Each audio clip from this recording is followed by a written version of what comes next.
Hello everyone. Today we are going to discuss a poem of class 12 Flamingo, My Mother at 66. And in this video we are going to discuss the summary part as well as the literary devices of this poem. So first of all, we are going to discuss about the theme. Aging and the bond between a mother and her child are the themes in the poetry My Mother at 66 from the class 12 English flamingo text book. देखिए, class 12 के English flamingo का एक chapter है, एक poem है जिसका नाम है माई मदर एट 66. और इस पोएम में हमारे पोएट जो है वो दिखलाना चाहते हैं कि किस तरह से एक माँ और उसके बच्चों के बीच जो रिश्ता होता है, जो गहरा रिश्ता होता है, और किस तरह से उम्र ढलने के साथ साथ उसमें बदलाव देखने को मिलता है. The poem reflects on their strong bond and affection while describing the speaker's observation of their mother's physical and emotional changes as she ages.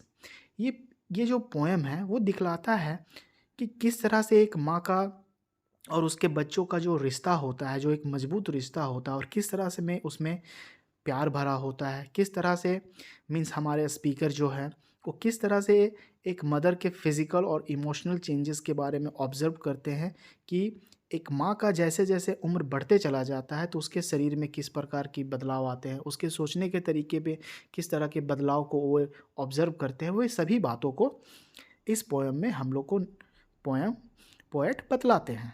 Now this is a touching poem written by Indian poet Kamla Das, who wrote under the pen name of Madhavi कुटी. देखिए, ये एक दिल को छू लेने वाली कविता है जिसको लिखा गया है भारतीय पोएट कमला दास के द्वारा, लेकिन उन्होंने अपने ओरिजिनल नाम के साथ इस पोएम को नहीं लिखा है. उन्होंने माधवी कुटी के नाम से इस पोएम को लिखा है. इन this poem she describes her feeling of love and attachment towards her ageing mother. इस कविता में वो वर्णन करती है कि किस प्रकार feeling love and attachment towards her ageing mother, कि किस तरह से एक माँ जो रहती है उसके बढ़ते हुए उम्र के साथ उसके सोचने का तरीका और उसका प्यार में और उसके अटैचमेंट में, उसके बॉन्ड में किस प्रकार का परिवर्तन होता है और किस प्रकार से उन दोनों के बीच एक गहरा रिश्ता बन जाता है. Once the poet went to visit her mother. एक बार की बात है जब पोएट हमारे कमला दास अपनी माँ के यहाँ पे जाती है. She was on her way back to the airport to return to Cochin. और वह एयरपोर्ट के थ्रू वह कोचिन वापस आने ही वाली होती है कि वो क्या देखती है. She looked at her mother who was seated beside her in the car. वह देखती है अपनी माँ को जो उसके कार में उसके जस्ट बगल में ही बैठी हुई रहती है. Her mother had dozed off to sleep and her ageing face. वो देखती है कि उसकी माँ जो रहती है वो कार में उसके बगल में सोई हुई है, और उनके चेहरे को वो जब देखती है तो वो कहती है कि her she was smoky in colour like as. उनका चेहरा बिल्कुल मीन्स स्मोकी कलर में बदल गया है. Like ash that means कहने का मतलब बिल्कुल धुएं के जैसा. हर mouth was open and she resembled a dead body.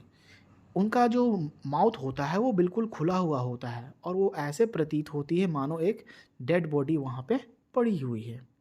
The poet realized that her mother was old. और हमारे पोइट कमला दास को ऐसा रियलाइज़ होता है कि उसकी माँ जो है वो बूढ़ी हो चुकी है.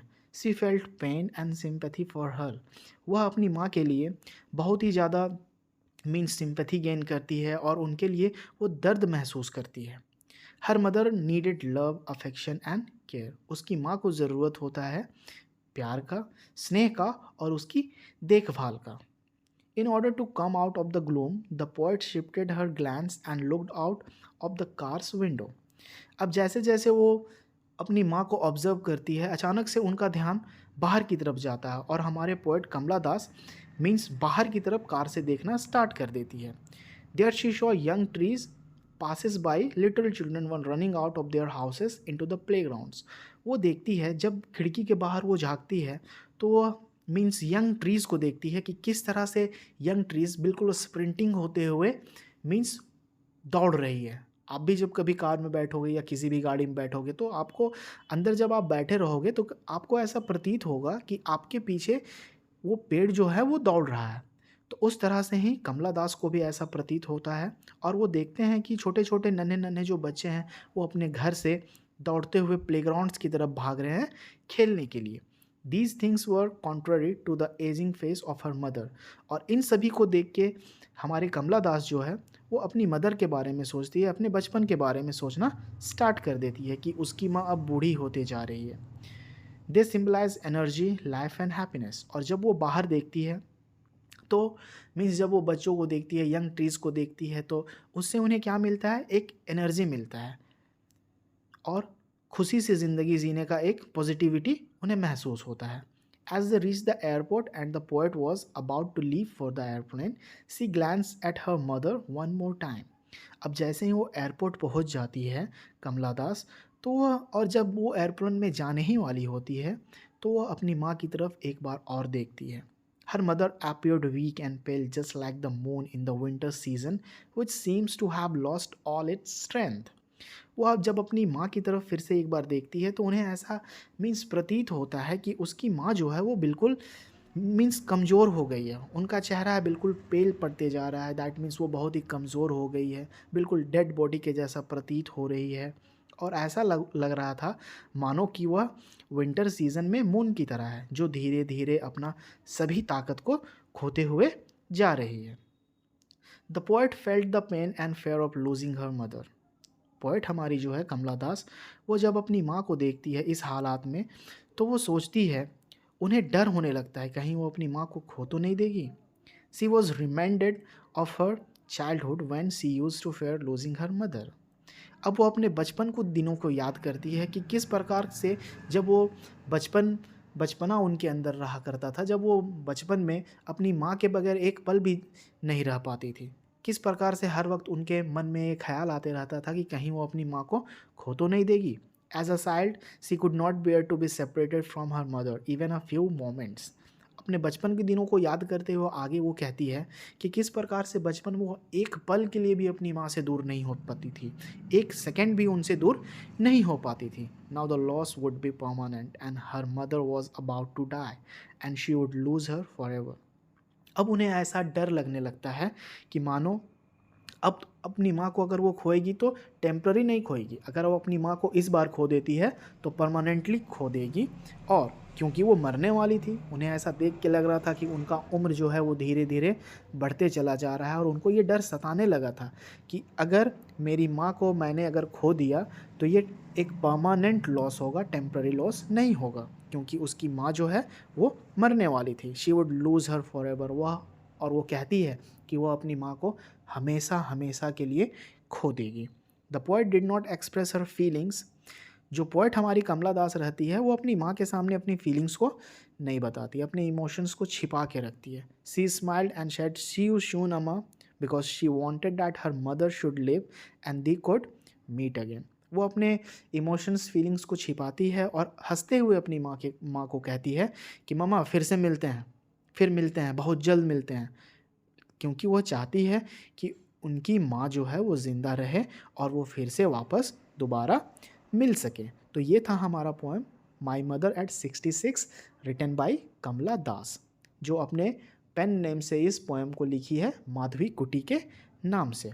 अब हम लोग इस पोएम के लिटरेरी डिवाइसेस और फिगर ऑफ स्पीच के बारे में जानेंगे कि किस तरह से इस पोएम में लिटरेरी डिवाइसेस का यूज़ किया गया है। सबसे पहले हम लोग जानेंगे एलिट्रेशन।